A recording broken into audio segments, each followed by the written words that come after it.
Men and women were made to be together. We were made for each other. Men and women are equal. We have always been equal. God created us equally. Okay? You cannot have children without a man, right? Same thing, can't have children without a woman. You just can't. That's not how it works. We have to learn to connect and be together. And I understand that this is hard because a lot of us Zoomers and even millennials, we grew up with, I don't want to say broken homes, that's a bit harsh, but we grew up with divorced parents, right? Or we grew up where we had a single mom, most likely, right? I remember growing up, out of all my friends, I was the only one who still had both my parents together, and they're still together to this day. My parents actually aren't even married, but they had 6 kids. They raised all of us all under the same roof. I don't currently live with my parents, but I really respect my parents a lot for this, right? Especially growing up and seeing how my other friends didn't have that same luxury that I had, right? To grow up with both parents present. So immediately throughout my childhood, I saw how important it was to have both parents present. This helped provide a lot of stability in my like me growing up pretty much, and understanding the importance of having that stability, and that actually benefits the children very much so, right? Because oftentimes you see what happens when kids grow up without having both parents present, or maybe they didn't have a father in their life, right? Then when they start dating, they don't know what qualities to look for in a partner because they didn't grow up with a father figure, or they didn't maybe their parents are divorced, so they kind of have a messed up sense of, what am I supposed to be looking for, or what is a relationship supposed to look like? You don't really know because you didn't grow up with that, right? And it can be very challenging too, to try and work through that. And I understand it can be really difficult too, to try and date when you have a lot of baggage, a lot of trauma, right? It can be very, very difficult. And that's why it's really important to work on yourself. And again, I really, really encourage therapy on this channel, and counseling, and all these different things in correlation to mental health on this channel. So I really, really encourage, do some self-reflecting. If you don't want to go to therapy, you should try journaling. You can learn a lot about yourself by journaling. Maybe try meditating, right? The whole point of meditating is to basically, people think that it's supposed to be you kind of sitting in silence and blocking everything out. The main thing about meditating is that when you're meditating and you're completely alone and you tune everything else out, well, all you have left is your thoughts. So it's really important to sit there and really analyze and understand your thoughts, right? Understand, where is this coming from? Why do I feel this way? Really sit and reflect on what you want, or the things that you need to work on. This can be kind of scary for a lot of people, and I get that, but there's a lot of different ways you can go about it. Journaling is a big one, like I said, meditating, going to therapy, right? There's a lot you could do. Read some self-help books, watch some YouTube videos on self-improvement. That's besides the topic. uh we need each other, right? At the end of the day, like, and it's so sad, right? Because there's so many issues with dating, and I did actually do some videos on the state of dating. About, I talked about marriage on this channel. I also talked about, what else did I talk about dating apps, things like that, zodiac signs. I kind of done like a lot of different videos on different dating topics and my thoughts on them. And there's something so beautiful about being with a person, right? Now, it can be much easier to be alone. I get that, right? It's easy because you can do whatever you want. You don't need to worry about somebody else. And for a lot of the times that is nice. It is a nice feeling, right? You wake up, you can go do whatever you want, and you don't have to worry about another person, really. You don't have to worry about the responsibility of having to take care of somebody or having to worry about somebody else's feelings. And I get that, right? And at the end of the day, being single is a choice. You know, if you're not putting yourself out there or if you're not actively trying to date, you're not going to, how are you ever going to get a relationship, right? If you're not even trying. Now, I could understand the argument where guys don't always get to choose whether they get to date or not. Sometimes we just get rejected a lot, or we're not attractive, whatever the case is. My best advice to that is there are things you can do to make yourself more attractive, right? Like confidence, or the way you dress, or hit the gym, right? A better career. Uh, there's a lot of different things you can do to make yourself more attractive. Because I promise you guys, like, this sounds bad, but I have seen some guys that aren't really that attractive. Okay, from my perspective, but they have hot girlfriends, or they date hot girls, and to me, it's like, what the heck. But then when I talk to them, I hang out with them, I'm like, damn, these guys are cool as fuck, like, and they're confident, right? So, and some of them, I like, some of them that I know personally still live with their parents, but they're over here pulling girls. You know what I'm saying? Like, there are absolutely things you can do to make yourself more attractive, right? You can't always base everything off of what you hear or see on the internet. I don't think that's a good metric to base reality off of, right? Because the internet tends to inflate or exaggerate a lot of things, and that isn't actually how it is a lot of the time, right? I'm getting a little sidetracked there, but when it comes to dating, right, men and women, there is something so beautiful about growing with another person. And this is something my friend tells me all the time, right? He's been with his girlfriend for like 4+ years at this point.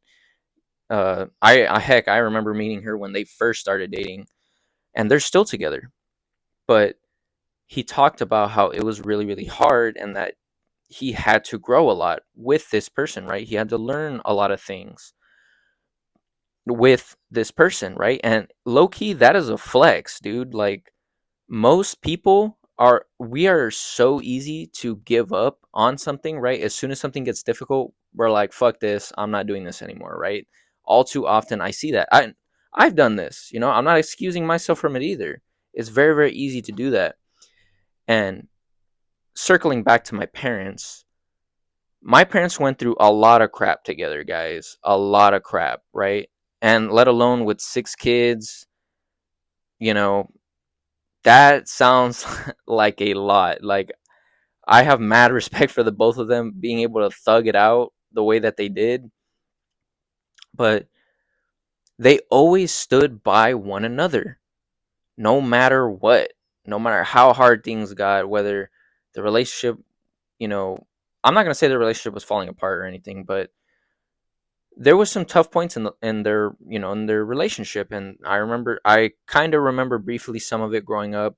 When you're a kid, you don't pay attention as much, but absolutely, they went through some stuff and they always stuck together. I remember we actually had a counselor or therapist, I think it was. He was a social worker. He came to talk to all of us. I remember, because we had no water and power for like 6 months, and I remember they were going to take us away. There was a chance that me and my siblings were going to go to foster care, right? It was a very bad point uh, in our lives. And even more so for my parents. I can't imagine what they were going through at that time. But, they came to evaluate us and whatever. And then I remember my mom making comments saying how I wasn't there, but, later on, my parents kind of told me about it. My mom was telling the therapist how, or the social worker rather, how she was thinking about leaving my dad, right? And the social worker or therapist, I think it was a therapist. I can't remember 100%, but he asked my mom, Like, why would you leave? Why would you leave your dad? Like, what's your reason for it? And my mom sat there and thought for like 3 minutes or something, like a few minutes, and she was like, you know what? I actually, I don't have a good reason to leave, like, you know, your dad or my husband, right? They're not married, but they refer to each other as such. My mom would be like, well, I can't think of a valid reason to leave him, right? Oh shit, right. So she couldn't think of a valid reason, so she stuck with him, right? And I'm gonna tell a little bit of a personal story here, but my mom, she got pregnant very young at 21, 22, something like that. She was in college, and my grandma, my mom's mom, was very harsh on my mom, saying how, oh, you're ruining your life by having a kid so young, which is a bit baffling, right?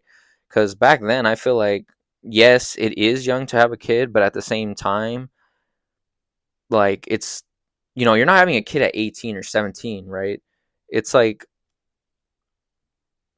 it's a little bit, it is young, but not, you're kind of an adult already, right? It's not. And I feel like it was a bit easier back then to have kids young. Nowadays, hell no, I think it's way too hard.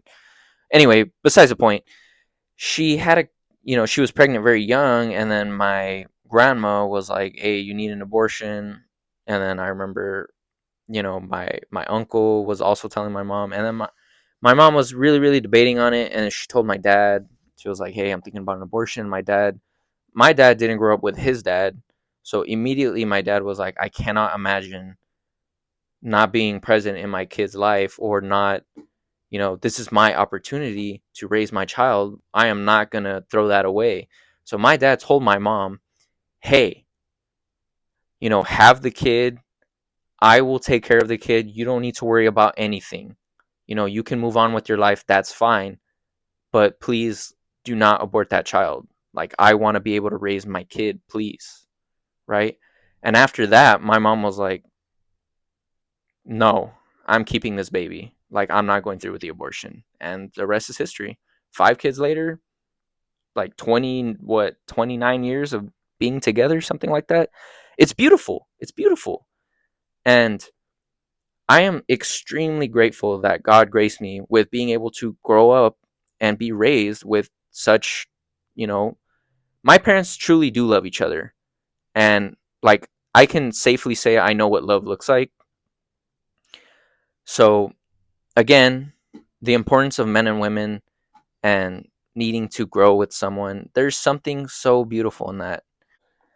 And being in a relationship, or having, a great partner, man or woman in your life, the whole point of dating is, when you meet your person, or you don't even need to meet your person, but when you're dating, the point is, you guys are supposed to help lift each other. You make life better. Two people are better than one at the end of the day. Okay. You guys can help each other out, lower your cost of rent, or maybe you guys can work together to help build a business or start a family together, right? The possibilities with two people is in exponentially higher than it is with just you or just one person. Okay. And this is, again, this kind of circles back to the beauty of both my parents, right? I can't imagine how worse it would have been had my parents not been together. It was the fact that they stood by each other and helped each other get through all that, crap, that they help make life a little bit easier for each other, right? And that's the beauty of being in relationships and dating someone, right? You guys help each other make life just a weensy weensy bit better. Okay. So that's kind of like my main point that I'm trying to get across, you know. And I wanted to make this video because Valentine's Day is literally this Friday. Oh, the 14th, right? It's literally a couple days from me recording this video.